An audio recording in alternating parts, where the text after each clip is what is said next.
Hello, my name is Michele, and you're listening to Profit is a Choice. With me today is Anastasia Harrison, Principal Architect of AHD Co.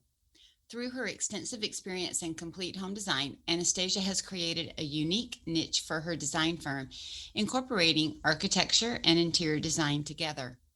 Her team strives to help clients live beautifully through outstanding design and to provide completed custom spaces that set a mood throughout the entire home. In addition to running AHD & Co., Anastasia also heads up the New Jersey chapter of Savvy Giving by Design, which creates safe and cheerful environments for medically fragile children to heal. Our conversation today is going to focus on how she created a firm that mixes architecture and interior design, as well as the steps she is taking to grow her firm with intention. Enjoy the podcast.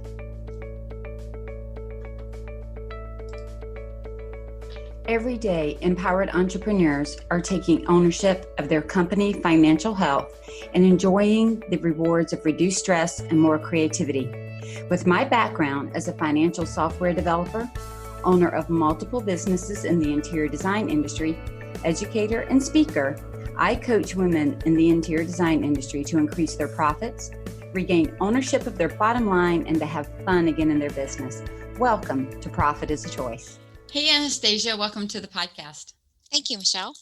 I'm so glad to have you here. Oh, this will be fun. I think so too. What I'd love to do, Anastasia, is I've kind of introduced you, before we came on to talk, but I'd love for you to start by telling us what made you choose the industry of interior design all the way back at the beginning. Like, how did you get into this particular industry? Well, I'm actually a licensed architect, and I have been so for well over 20 years. Let's not go into how long.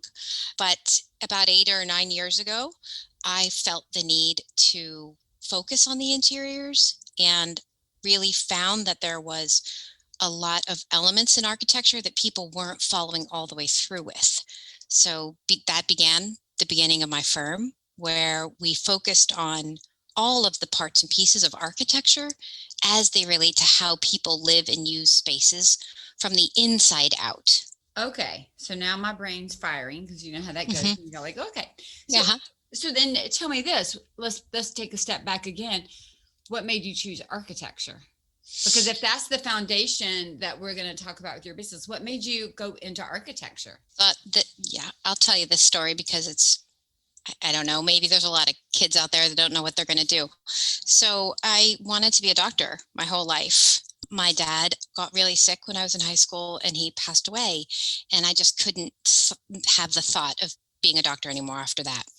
And I went to my guidance counselor all, deflated and not knowing what to do with myself. And they gave me one of these really odd little tests that asked me about 10 questions. And I waited about 2 weeks and back it came that you should be an architect. I mean, really? That's what I said. Okay, that's what I'll do. Like I'm an only child. So I sort of go with the flow. And then once I started looking into it, I was like, this is probably the right thing for me. And I took a couple of classes and then I just applied straight to architecture school out of high school. And I went to a 5-year accredited college and went right into architecture the minute I graduated. And I haven't looked back a day in my life. Wow. I don't know as much about architecture as I do about interior design and window coverings and all of that. Was there a certain aspect of architecture that you loved more than another? Did you enjoy residential architecture? Did you enjoy more of the commercial spaces? Like what was it that you enjoyed when you had your architecture career separate from the interiors? It's problem solving for me. I love to problem solve. I love to fit small pieces together. So it didn't matter to me whether it was commercial or residential. It was all about looking at the rules, understanding the limits, finding the need, and putting the pieces together. So my career in the beginning was huge architecture. We did monorails and airports and really huge industrial spaces.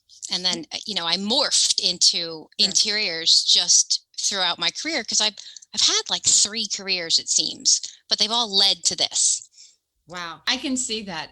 Like in my mind, I'm already thinking, I can absolutely see how just the way that you explained, like having the pieces and putting them together. which is exactly what I love to do on the business side. But you doing that in architecture space, I can see how it fits into design. And I can also see how you could have noticed that there were some pieces missing on the follow through. Right. So I was an architect for a firm working with very high-end residential projects, huge projects, 10 to 30,000 square feet. That's like small office buildings. And what I was noticing is I was a woman on a man's team. There were 9 of us. There were 8 men and me. And I was always the one that was bringing up things like, well, how far is she going to have to walk with those groceries to get to the island, to put them down, to put them in the refrigerator? Or what's the width of the bed between the windows? Or how are we really figuring all of the small pieces from the inside out? And they were beautiful homes, but there were those little pieces that I gravitated towards and realized that I could make a huge difference if I shifted the focus of my career and created a niche that just doesn't exist. I love it. And, it makes me think about, I've been in homes before and I look at it and I'm like, why did they take the window and cram it into the corner when there's all the space in the world? They could have moved out a little bit. Or why did they do this? Or who thought of that? Like who, or who didn't think of that? Like, or what were they thinking when they did that? And not to be sexist or anything, but sometimes we would be like, well, that totally a man had to think of that because a woman would have known. There's no way that that's going to work. Especially with things that maybe we would be doing more often. But so how difficult a transition was it to take that step out of more of a focused architectural firm and kind of go out on your own in kind of this new merging of architecture into design versus kind of that, that line, that delineation? We are architecture and you are design, kind of the marrying of the two. How difficult was that? Well, it wasn't difficult for me, right? Because in my mind, it was very clear. The line was clear, but in the world, it was difficult because I have other architects that I still work with to this day as a partner. And I wanted to make sure that when I created my firm, that I didn't devalue those relationships or their work, but was sought after as an asset to them, because referrals are the best way we bring in business. So I have to keep those relationships. I've had, 27 years of them, and I don't want to not do well with those continuing forward. So I was very clear about the type of architecture I take on. I only take one huge project a year in architecture, but I fit in where somebody needs an architect because they have to put in building permits, but they really need an interior designer. That's the primary focus. So you would hire an architect and they would come in and they would move the 2 walls, change the beam, and then you'd have that process. And then you'd have to hire the interior designer and you'd have to go through the whole programming and understanding of it all. But I bridge that divide and bring those 2 worlds together. And it works really well in whole house projects where we're a team member. It works really well in large renovations where it's not a lot of architecture, but you just need a little, and it's primarily interiors. That's really great because, like all of us, we want to have jobs that are kind of big enough to sink our teeth into.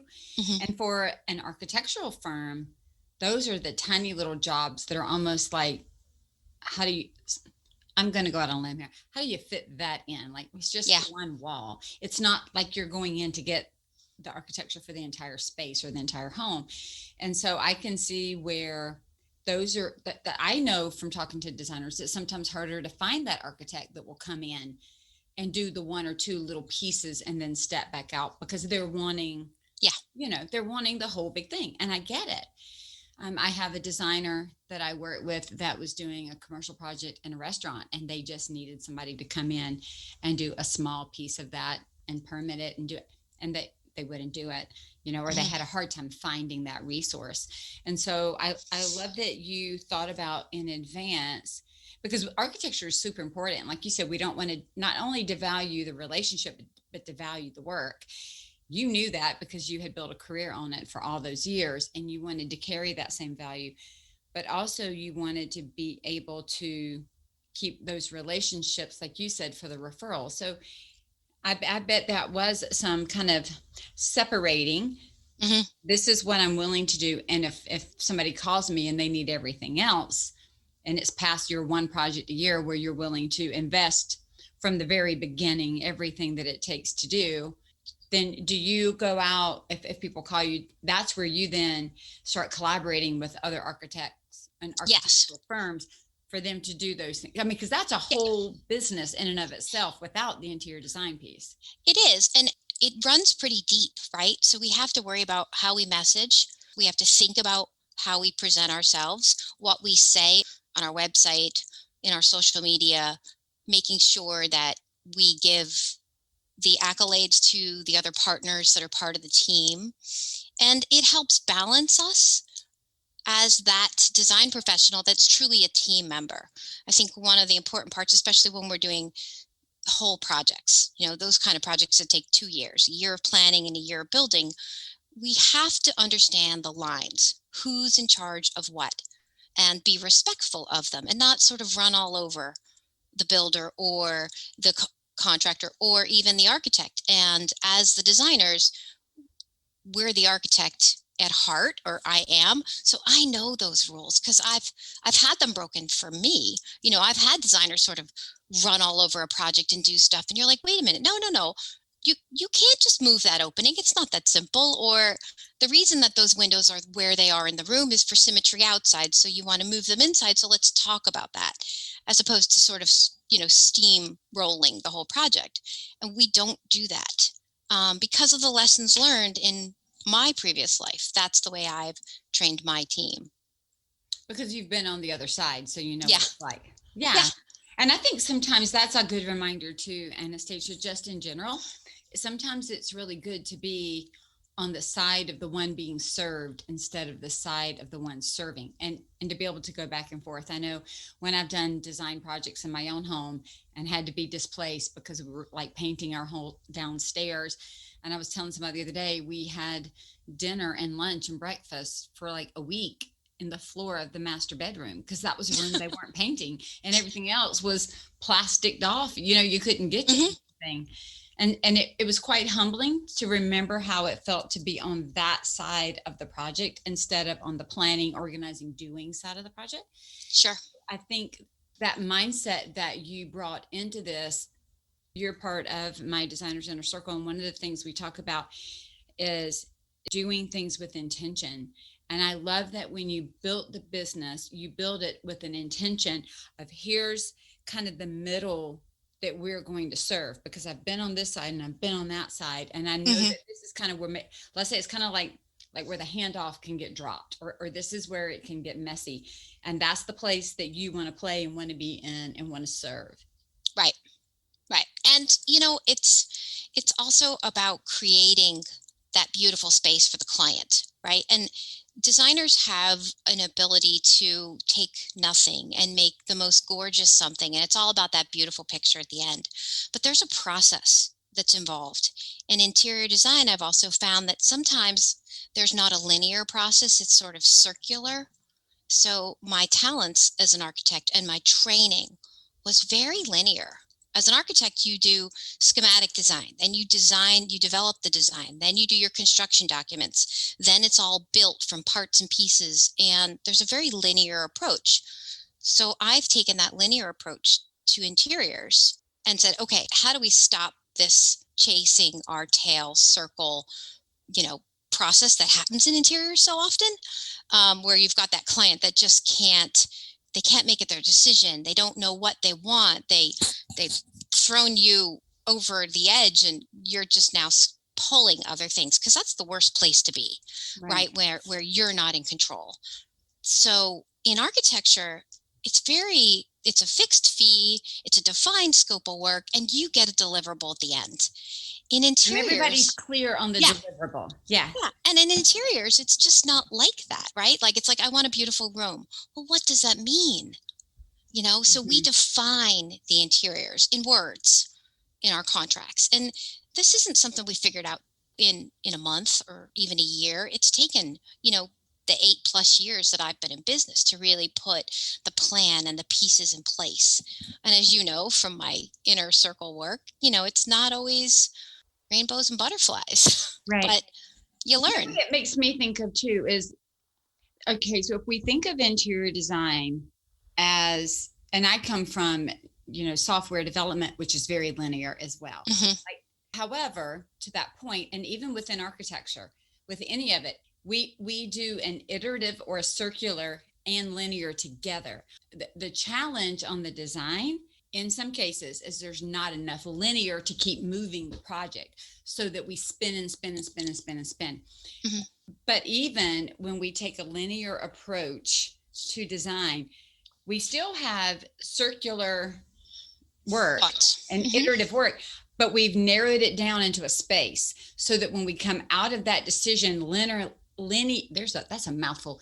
Linearly, we move on to the next one, and then we spin, and then linearly we move on versus the whole thing spinning.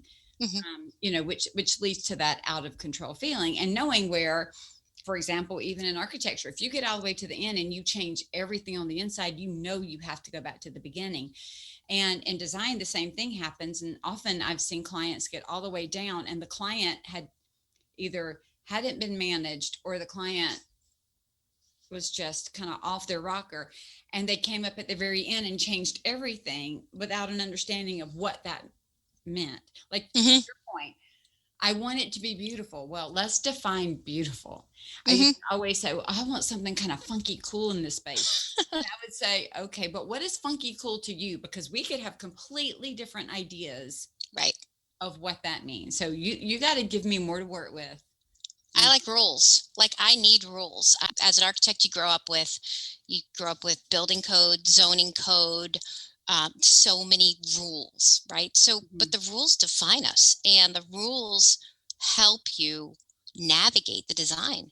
You figure out the design through the rules you've been given. And with interiors, what are the rules the client gave you? Because you can't look at it as reflections that they didn't let you be creative. They gave you those rules. So how can you be creative within them? And that's just the fun part, right? Like, I mean, nobody likes to be told what to do, but rules make it just so much more but that's me. I like figuring out puzzles. So I love those pieces. I think what's interesting about that too, when you have the whole form and function conversation, I've heard it said multiple times, you can make just about anything beautiful, but that doesn't mean it works. Right. And so I love the idea of coming from this architectural background that you have. That's like a superpower for sure, because you've used the rules of architecture to make sure that the function works. And then you can use the rules of interior design to make sure that the form works. So it really marries it together. So you don't have a beautiful space that means you got to walk around the kitchen 14 times to get to the island. Right? Even if it's beautiful, you're like, why is the island in the family room? That doesn't make any sense. I mean, I know we're being kind of crazy with that, but it is true. And I do think that there are rules. I think the other thing that's cool about it is knowing when the rules can be broken. Right? Knowing when maybe it's a rule in architecture, but it's one that is predicated on some set of, or maybe it's more like a guideline than a rule, I'll say. And knowing that can be broken or that can be moved. I'm seeing people now put microwaves in places that are different than they used to put microwaves. I mean, years ago, all of them were either, on a countertop somewhere. Then they moved to they're all over the stove, and now they're moving into drawers and over in the other part of the room or in the pantry. Like, I'm seeing them, and that doesn't follow the rule of everything in that little triangle. Sure. But it still works. Yeah, it does work. And you create new rules where, when you're breaking other design rules, you have to justify that. That's just good design. You justify the means to the end. And as a designer, it's your job to be the confident one and to be the one to tell the clients, these are the rules, this is what we're doing, and this is how we're doing it to make your space beautiful. Because here's what I heard you say. I heard you say you need to use your space like this. This is how I see you use your space, and here's the design to reflect both of those things. So that's the fun part of it all. All right. So when you stepped out of architecture directly and opening your own firm, that is a intentional mixture of architecture and design. Did you have an idea of what the firm would look like and who you would serve and how you would serve them? No, I didn't. And that's part of the struggle that I had in understanding. I knew the service I wanted to provide, Okay. but I didn't know who my ideal client was. I didn't know my ideal process. I didn't understand the value of knowing how to run a business because it was all just fun, right? It was putting in furniture and changing architecture, and it was all just a good time. But part of being a good business is understanding your business, putting it all in the right light, making sure all of the pieces work, and having the right team to support you. Because the bigger the business gets, the more you start putting into the business, the less you can do on the business. So you can't always spend the total design time, but you have to make sure your team understands the way you want to run the business and they run it like you do. I appreciate that honesty, because I think a lot of us come into business knowing that we have the ability to do the thing of the business, right? The technician role, if you will, if we're looking at eMyth Revisited, looking at that technician role. And so if you came into it starting this new, and number one, some of the rules are really not there because you weren't modeling your business after another one that had gone before you that showed you a business plan where it was done. So you're taking pieces and putting them together into something that is new for you. All right. And then, like you said, you know how you want to serve, but it's really dialing down into who needs to be served that way. Yeah. And then how do I best show up? And then I bet one of the next questions is, and then how did you determine what staff I need to be able to serve them? Because you also moved out that you were the technician, and we needed to get you, or I'm sure over time you have needed to get yourself up into that higher level management position, filling in under you with the roles and responsibilities to support the growth of a firm. Right. So I started this firm, became wildly successful, and I was the technician, the marketer, the person putting invoices in, the bookkeeper. I was the everything, and I was drowning. And I just didn't realize I was drowning until I had a project go horribly wrong. It is one that will probably scar me for life. It was a wonderful project, great people, and we did things that I look back at now and think, how could I have done that? Like, that was just such a rookie mistake. And I had already been in the business so long, but it was because I had too many hats and I had to stop, look back at what we were doing, and change everything. And that's the pinnacle of my business. Was the deciding factor to understand my business and really run it the way it needed to be run. And ever since then, it's just been an evolving firm that just grows, and it's growing nicely. Like it's a nice growth. It's not hair of fire anymore, which was difficult. And I think there's a lot of designers that suffer from that, where you think you have to do everything. You have to pick every piece of fabric that's in that room. You have to touch every piece of furniture, but you don't. You can have a team that you've educated, supported, and put processes into place so that things come to you at that level where then you make those decisions, and then I can focus on other things. How deep was your business plan when you stepped out on your own? Was it a full on, Oh God, like, no. financial marketing, the whole thing? No, it was a wing and a prayer and a couple of fabric books in the back of the car. I mean, for the love of God, no. It was let's see what let's just see what we could do. That's really how it started. And then very quickly I was able to understand that I needed to wrangle this in and understand it. And I started, but I just didn't have the tools I needed, because I've always worked for major firms. I've always worked for the kind of firm that had not hundreds of people, but thousands of people, all the way through, when I worked in London to New York City. And who looks at the processes that are put in place when you work at a very large firm? You do what they say. You sit down at your drawing board, and there are a list of layers you draw from, there are a list of vendors you pull from. You have a question, somebody has an answer. You don't create, you just work within the pieces that you're given. And going out on my own was completely different, right? I had no rules, no guidelines. Often nothing. somebody who likes rules. Yeah. So I had to really just try to figure it out and trial by error, Yeah. sadly to say, but I think that's pretty normal. Oh yeah. Okay, so you didn't come out with like this great big, I know it was wildly successful, but wildly successful doesn't always result in wildly profitable. I No. know yours was profitable, but I'm just saying for those listening that's not always an equal sign between the two Mhm. based on how we define success. But over time, over these, and I know you're still in the process of as we are working together in your coaching, but over time, you also have more defined ideal client, ideal Mhm. project, ideal Mhm. work, profitability metrics, all of the things that you need to look like. What has that process been like for you? Oh, it's been really wonderful. Like wildly wonderful, because I just gave a corporate sort of, I called it state of the state meeting, because we had COVID this year and it really walloped everybody. And we were able to ride the tide.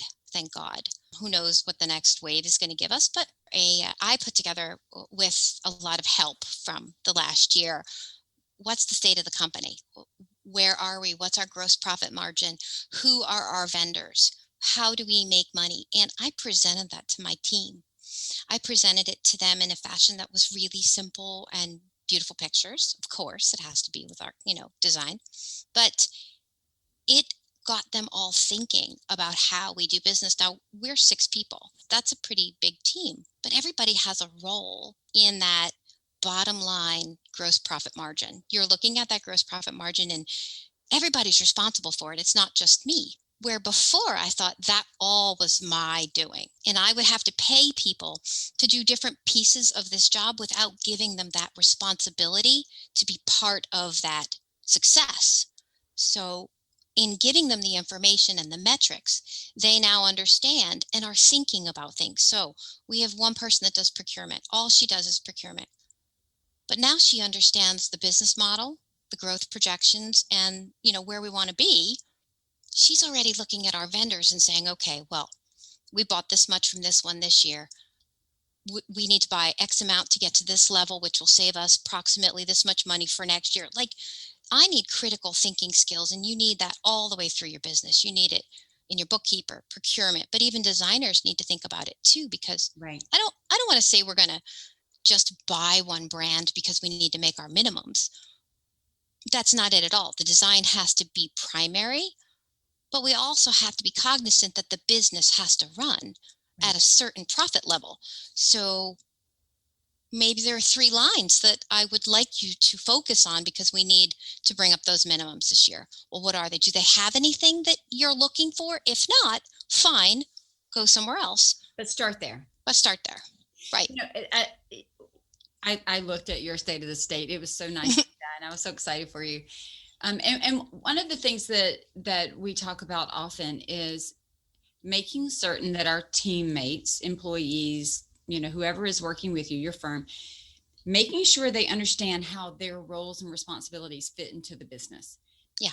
Because back to your point, when you were working for these large firms with thousands of people, you're sitting there just doing, and I don't mean just in a derogatory way, Right. but focused and doing only what they've asked you to do, not thinking about the process, not thinking, because they didn't invite you in to think about it, right? Mm-hmm. Somebody else was doing that type of thinking, but they never invited you into that.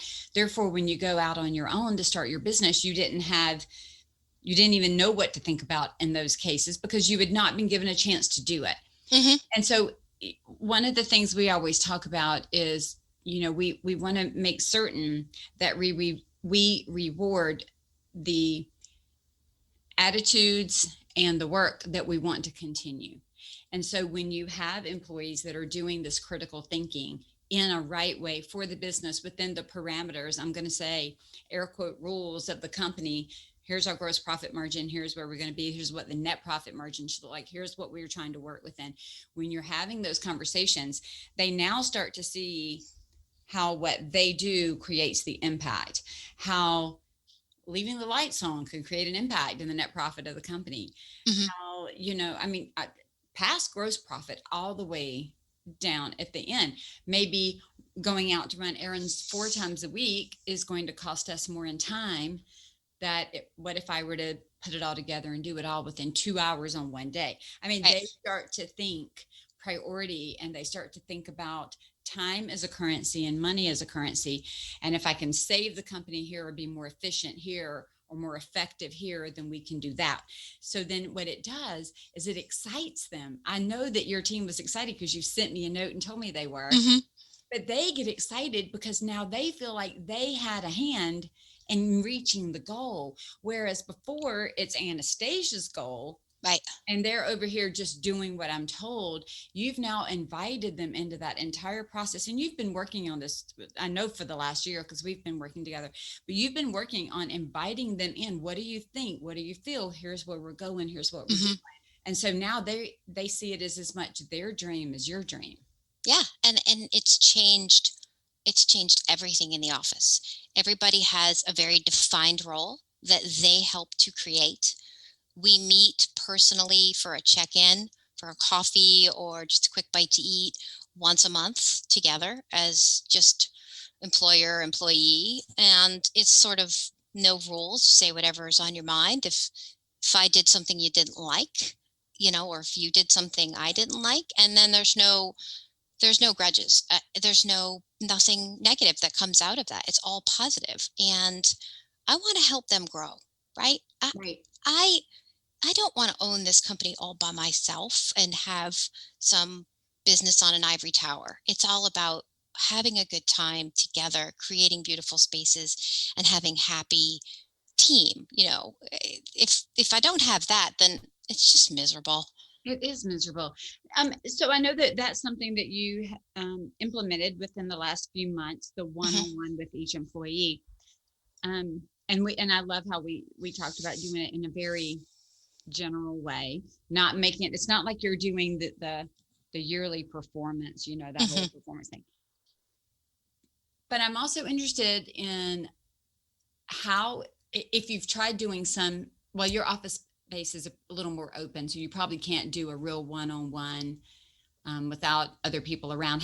I guess we leave the office. I know, and that's what I was going to say. I was curious if you had seen a difference. You may not have this comparison between doing that one-on-one in the office versus doing that one-on-one somewhere else. I know, for example, that when my sons were younger, there were a couple of times that we needed to discipline them, and we, of course, disciplined them in the home because that's where we always are. And there were a couple of times where there were things that we really needed to, I'm going to say, discipline and guide, not punish, but discipline and guide our sons. And I took them out for ice cream or took them to the park. Yeah. I took them somewhere else outside of the home because I wanted to remove some barriers so that we could really dig into the issue in a more relaxed way that didn't feel like to your mom at the ivory tower coming down on the kid. And by going out and kind of setting a different scene for that openness and for communication, we were able to get farther with our kids doing that. Right. They didn't expect it sometimes than if we were to come down and try to have that conversation in our home. And the same thing is true in an office environment. Yeah. But the other part of these little meetings is I send them two questions that I'm asking them that month and things that they want to ask me that month. And I give them one negative comment and one positive comment. You were so great this month in your actions doing X. That was so helpful with the team, or whatever it may have been. And maybe a negative one where, at that meeting, perhaps we weren't as ready, but I don't do it in a negative fashion. I'll say, perhaps we weren't as ready as we should have been for that presentation. Tell me what you think some of the supporting tools would have been for you to have been better prepared for that meeting. How can I help you get there? Yeah. Right. Right. But I learn from that too. Sure. Because they'll say something like, well, you gave us 3 other deadlines the same week. And so I'll look back at it and say, you know what? You were right. I need to change that. Right. I overstacked you with work, and there was no way that was, maybe a deadline that was just not able to be met. Yeah. So let me ask this, because I know that I recommend this all the time, and not everybody gets right on board with it because they feel like it makes them nervous, and they'll say sometimes they don't have time for it. But I would almost push back, or I would push back, I guess it wouldn't even be an almost, and say you almost can't afford not to. Now, we're not talking about a staff of 30, but with a staff of 4 to 6, you guys work in close proximity. And I also know, because of the feedback you and I have had together, when your staff comes to do that, what they start to think is Anastasia cares. And you know how we talk about my door is always open, and people giggle about, yeah, right. This actually shows the open door and gives an opportunity to catch issues quickly. But what it also does is it forces you to keep your eyes open to watch, because you're also looking for the good.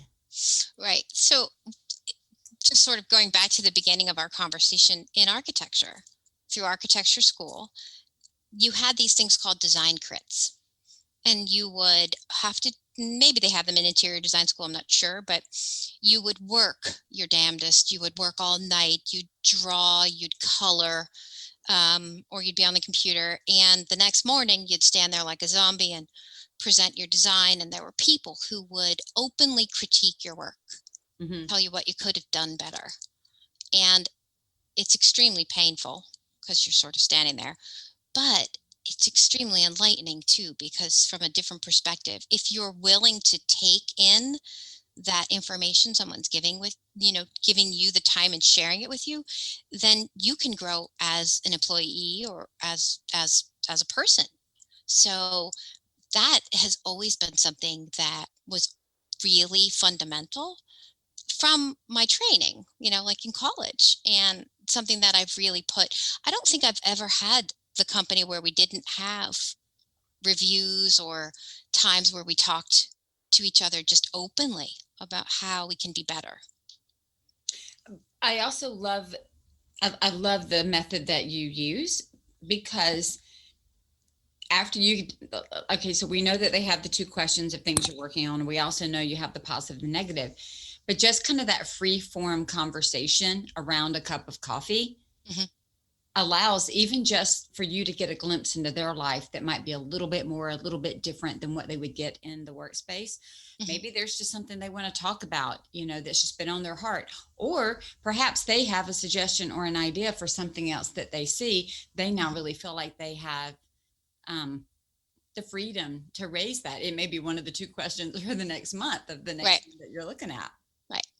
It's true. How have they responded to it, Anastasia? Were they shocked when you first offered it? Yeah, they were. In a little bit more of a formal way. They're like, what they were doing? Exactly. Like, I remember the very first one, because it was when COVID was sort of at the beginning of COVID, and I had gone over to one of my employees' houses, and we sat on our porch, and she was like, are we in trouble here? Like, she was very, and I'm like, no, I want to know how you are.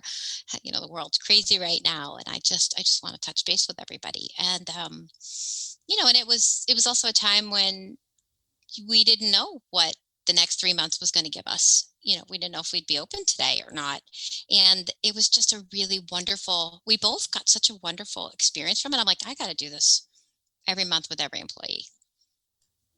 Yeah, I really do think it's a great practice. And so I want to encourage, if anybody's listening in and they don't do it, you can do it once a month. Some of my businesses do it twice a month, every 2 weeks. If you have a really large staff, then a lot of times what we do is we have you, as the owner of the company, do it with your direct reports, and then let them do it with their direct reports, right? So that it's not so much. But I think it's important. Somebody should do it even if they only have one employee. I agree. One part-time employee, you should do it. I've said this multiple times, but I'll say it again. There's the statement that says people don't leave bad companies, they leave bad managers. Right. And what's that whole, they don't, I can't remember the whole quote, Anastasia, maybe you'll remember it, but something about people don't know, something about not knowing how much you care until they know how much you care. I mean, they really want to know that you care about them as people, not just that you care about them as employees. Right. Because then they want to be part of it and do it. So that's been a huge part of your business's success, is building team and building out their skill sets and putting the right team in place. Right. And growing your people. Mm-hmm. So that was the next question I was actually going to ask you. So I'm glad you led us right into it.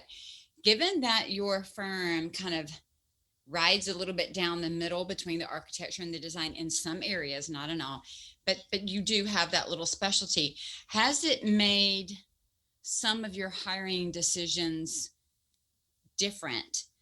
I'm not going to say more difficult, but maybe just different than if you were hiring straight architecture or straight interior design. Is there a more blended skill set? Is there something else, different character traits? What is there something different?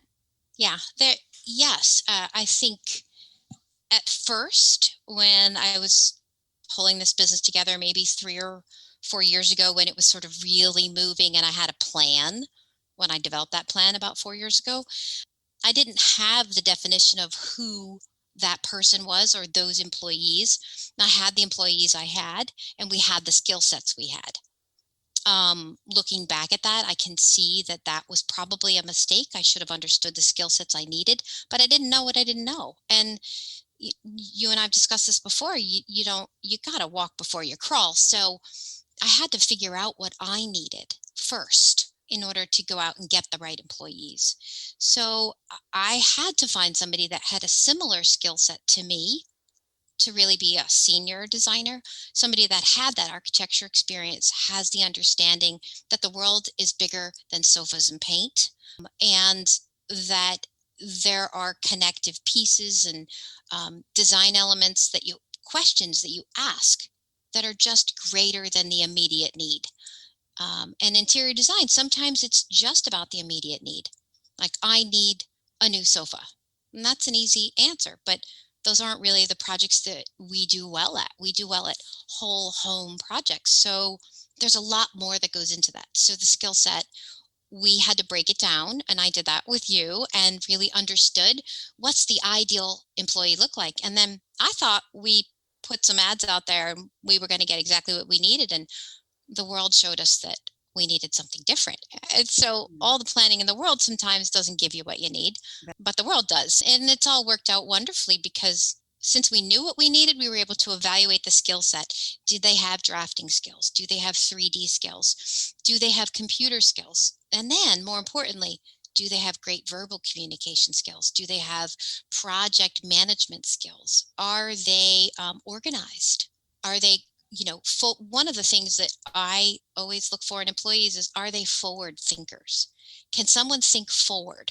And what I mean by that is, I know what I need to do today, but am I anticipating what's going to happen tomorrow or the next day or the next day? And those are the skills that I was looking for in every team member I have. That's the one underlying trait I think is the most important to me. Can they think critical forward? Thinking and forward thinking absolutely is.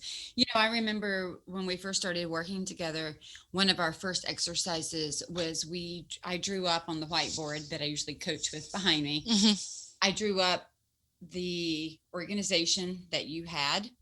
Yep. We started talking, and then we talked about, and we had people and their names, because it was the true organization. And then we talked about the business that you were growing into, your 1, 2, 3, 5-year plan. And we drew an organization, kind of a 5-year plan. And then we drew one that was kind of in the middle. How do we get from where we are to where we want to go? We didn't put names anywhere. Right. We put positions, right? Because we knew the work that needed to be done. And then we started moving people over into those positions and determining which positions were open and what do we go look for now. And it's so fun months later to see that working and see it coming about. But that's that critical thinking, just like your comment was.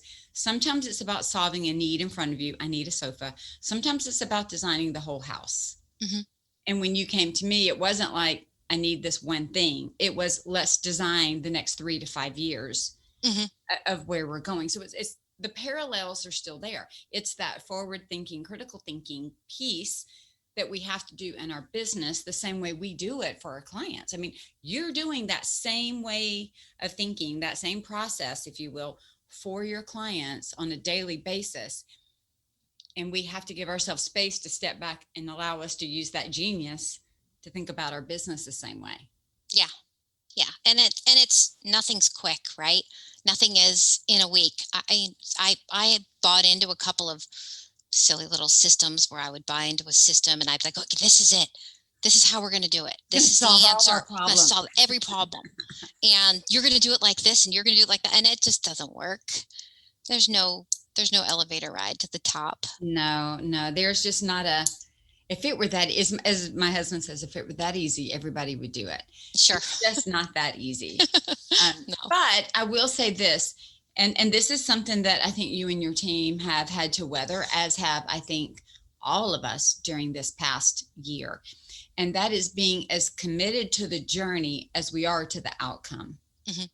Right? Not just committed to being the business we want to be, but committed to everything that it's going to take to get there.